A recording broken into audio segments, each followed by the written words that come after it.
Hello everybody, welcome to this instruction video. In this video I'd like to show you how to connect the squares that we've been making during last dance on the beach crochet along by Scheepjes. You'll be using Merino Soft or Color Crafter this week, and you'll be using the color that you have the most of in your kit. If you're in doubt, just check the pattern exactly which color you need this week for your Color Crafter and Merino Soft yarn. Regarding hook sizes, I went up a hook size this week, so I used a 4.5mm for my Color Crafter and a 5mm hook for my Merino Soft squares to join them. Because you need a larger hook size, because the stitches that we're using, they tend to pull, and having a larger hook size helps you to prevent this pulling, that you get a nice and flat join. Like I said, I only went up one hook size, but if you're a tight crocheter, going up 2 or maybe even 3 hook sizes will really help you to get this join nice and flat. I'll be showing you how to do these 4 squares, how to join first in the one direction and then in the other, and as we go along I'll discuss where things can go wrong and what you should pay attention to. I'm only showing you these 4, but the concepts that you see here, they of course apply to the rest of the blanket also, and it just doesn't all fit in front of the camera if I try to join an entire blanket for you. So I'll first do the one direction, then I'll do the other direction and take you along step by step.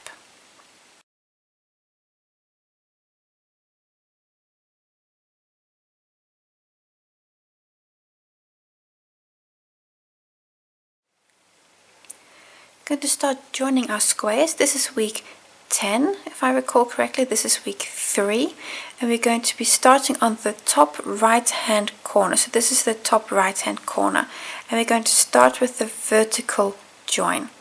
Now to join these squares we're going to use the back loops of our stitches, or sometimes we call them inner loops. Let me show you exactly which loops I mean. If you look at any stitch here, this is a stitch that's one of your border stitches. If you look at that stitch, you see a loop here on the right and on the left. That left loop there is the closest to the table if I were to put them flat, and that loop is in this case an inner loop. We're going to use this loop to attach to the other square. And the same on the other side. If you look here, you've also got 2 loops of course for your border, and this loop here, that one is the one again closest to the table, an inner loop. Why we call it an inner loop? If you put these 2 together like so, it's these 2 loops here, this one and that one. Those 2 make up your inner loops, and those are the ones we're going to use to connect these squares using slip stitches. So if you've got them on the table, they're closest to the table. If you take them like this, these are the 2 loops directly next to one another. So this is the top right hand corner. I'm going to start at the top and then work my way down, but of course I can't crochet the other way around, so I'm going to be turning these squares to actually crochet them together using slip stitches. And the join we're using is called a zipper join, because you'll notice it's nice and flat when we connect these 2 squares. So to start actually joining our 2 squares, this is your corner. You see here the 2 corner stitches that are still marked with a stitch marker from when we were actually making the squares. You could also have a thread in here. That's the corner, and then the stitch just below, that stitch is the one you're going to start in. So, and then of course you want the inner loop, so it's that loop. And if you look on the opposite side, this is the corner stitch, and the stitch just below, and of course that inner loop, so it's that loop. Those 2 loops are the loops you're going to start with. And what you'll be doing is from corner to corner, so from this marked stitch to that marked stitch, these are 30 stitches, but you're actually not going to work all 30, you're only going to work 29. So if you have the stitch that you've marked here, and then that stitch you're going to start in, so that's number 1, up until the marked stitch, that's number 29. So those 29 stitches you're going to work, and equivalent 29 stitches on this side also. So you're going to be joining from the second stitch there up until the corner. got a slip knot on my hook, just a regular slip knot as though you were to start a square, and we're going to start joining these two. This is week 10, that's week 3. Just have them turned sideways. Of course your blanket is like this, but I have them turned because I simply can't work upside down. With a slip knot on your hook, you're going to start by picking up the second loop from the end. Here, this is the corner, that's the end. Then the loop, the stitch just below, that's this stitch here, on the edge that you're going to be working.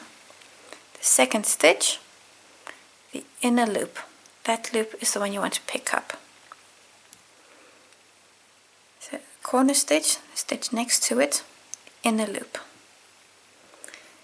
Then on the opposite side, you also have the corner, it's the marked stitch, stitch next to it, and then that inner loop of those two, that inner loop, that one there. Also going to catch that loop, you're working from top to bottom. You now have 3 loops on your hook. You're going to take them all off. This is just a regular slip stitch that you're working through all 3 of these loops. And that's your first stitch made. In essence, you're going to do this on all of these next stitches. So on the next stitch, pick up a loop. Pick up your inner loop, and on the opposite side, the same position, that second loop, your inner loop. Pick up 3 loops on your hook. You're going to take off in one go. And again, this side pick up a loop, and on the other side pick up a loop and take off. I'm going to turn my work, so now I have it upside down. You can maybe more easily see what I'm doing. I'm going to pick up a loop on this side, pick up a loop on the other side, and there we go, and pull through. And this closing method isn't called the zipper join because you're getting a flat join, and that's what I really like about this, is that it's a very neat and tidy join. A way of connecting squares that is the least intrusive method, in my opinion. You get a beautifully flat join here, and you want all of these stitches to be the same size because that gives you the nicest effect. And this is also a little bit of practice. If you're doing this for the first time, you might find this a little tricky, but just keep going, keep practicing, and I'm sure by the time you do your 3rd square, you'll have a much better knowledge of how this stitch works than maybe your first 2 or 3 stitches that you've made. So you're picking up a loop on either side, always the 2 loops that are next to one another, and that way you're joining your squares. So continue like this, working this very nice and clean join until you get to the other side, to this position. So I'll make a jump in the video and I'll see you when you're almost to the end. Almost to the other side. Still got a few more stitches to go. Picking up a loop on either side, and your last stitch is going to be the marked stitch. It's a stitch you're going to stop in, and then you would have made, if everything went right, 29. You will have connected 29 stitches. And on the other side also. 2 more. You see this stitch here, and of course the corner, and on the other side you've got 1 stitch there and the corner. So those are the last 2 you're working. 1 on this side, 1 on the other side, and slip stitch through those. Then your last 2 stitches here in the marked stitch, which is your corner, to take the inner loop on that side, and on the other side also take the inner loop, and the stitch markers are slightly in the way, but that's okay. You can remove them if you want, but I'm just going to leave them because when we come the other way I want to show you exactly which stitches you need, and then it's easier if those markers are still in there.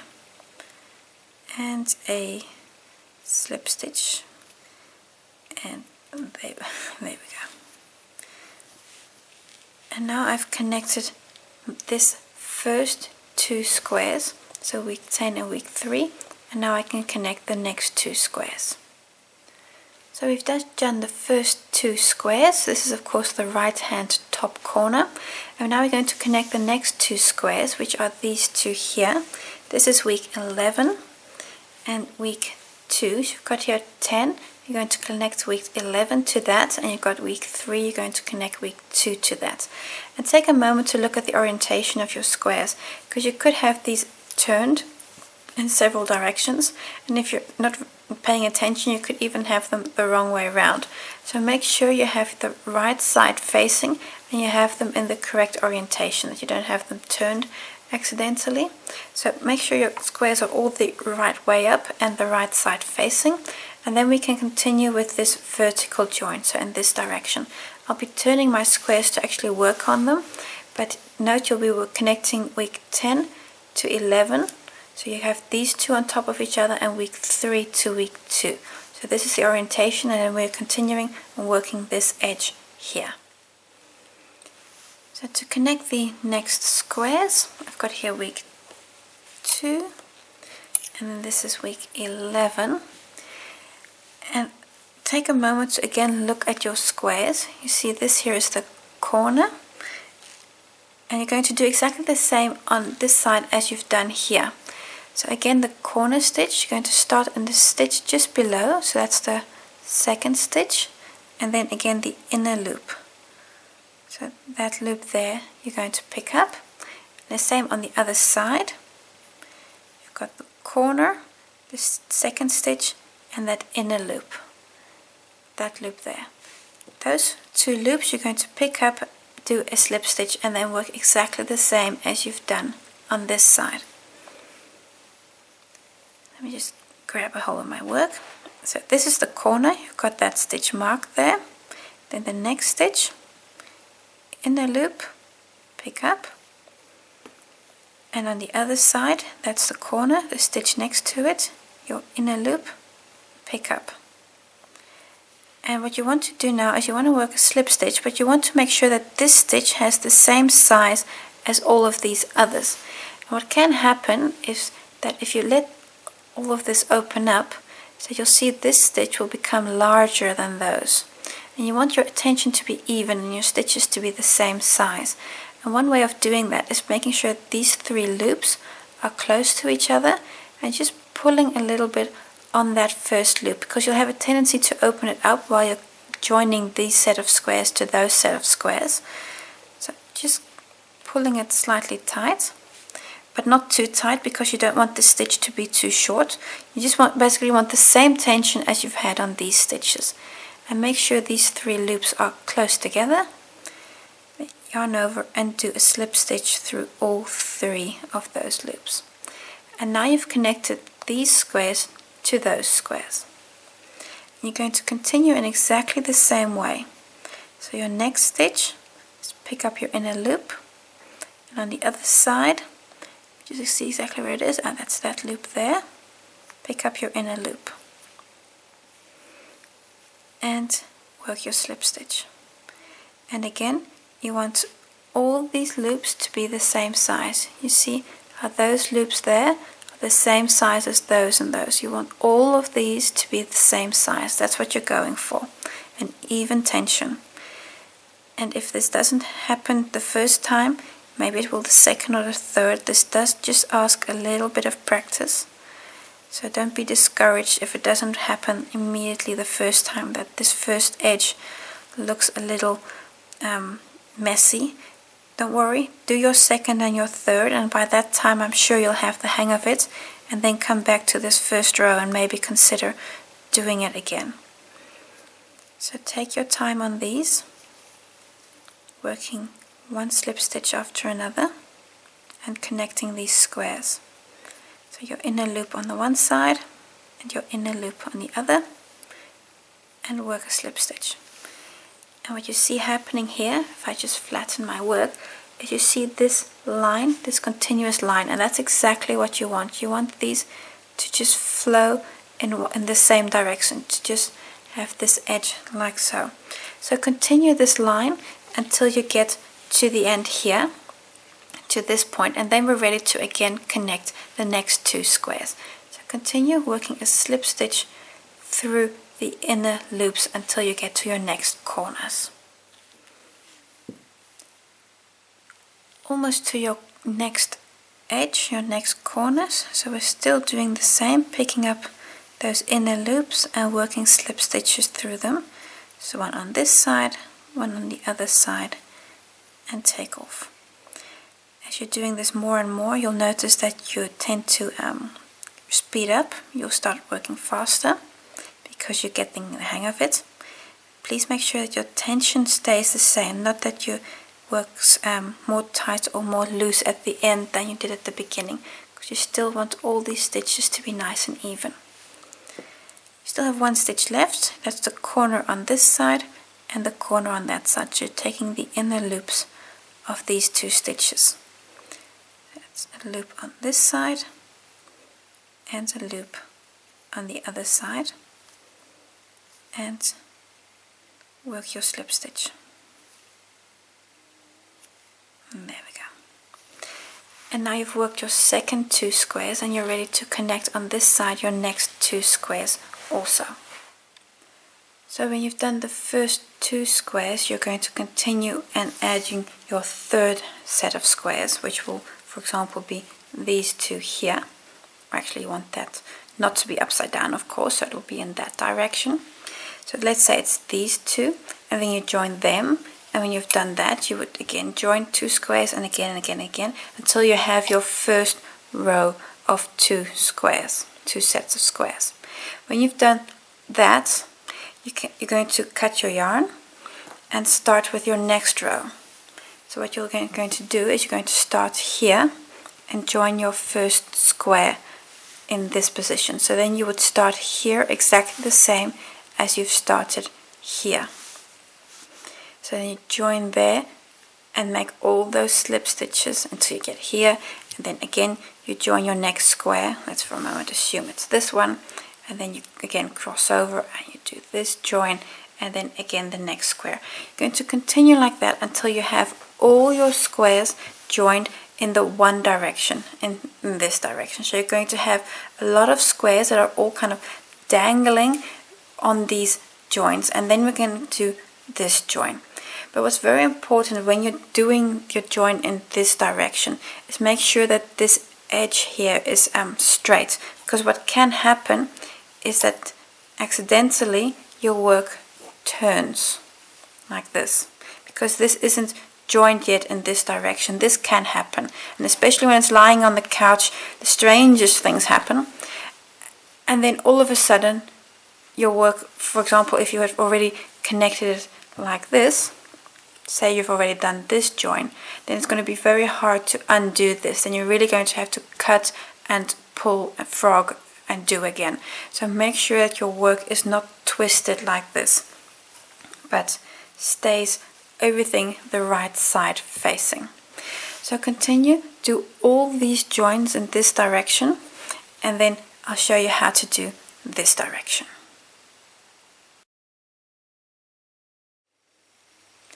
So we've just done everything in the vertical direction. So you've got all your squares connected to one another, and you've got all your joins in this direction.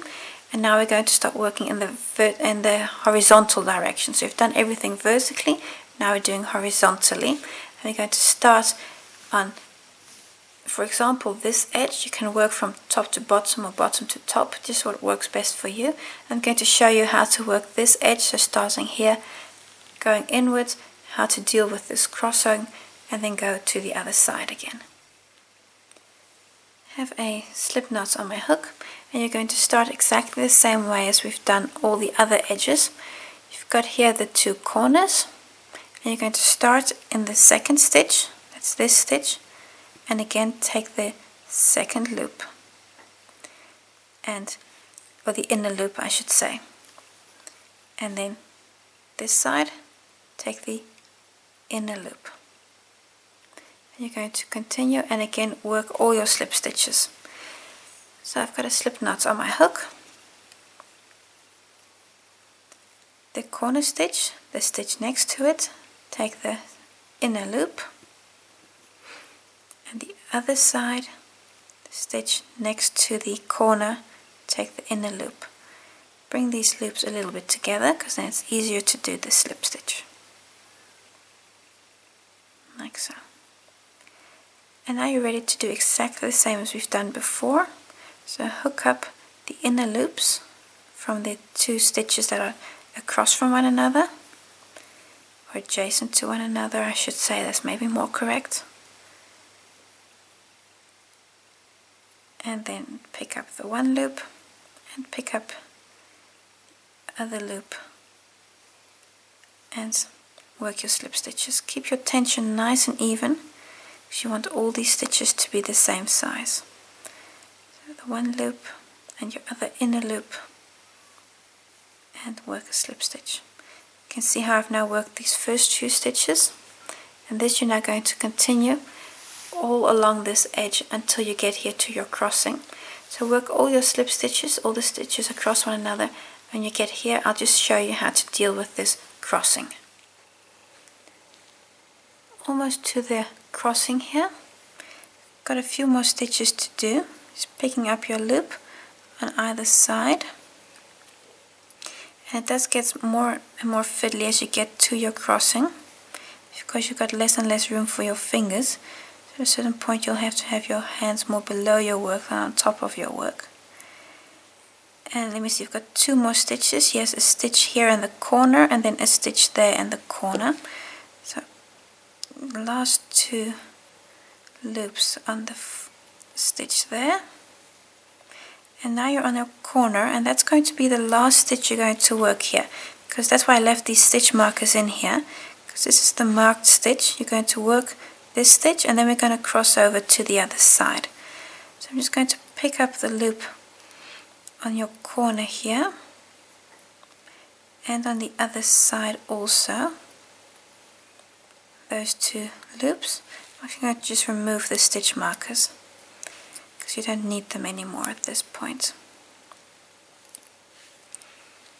So those two loops and pull through to complete your stitch.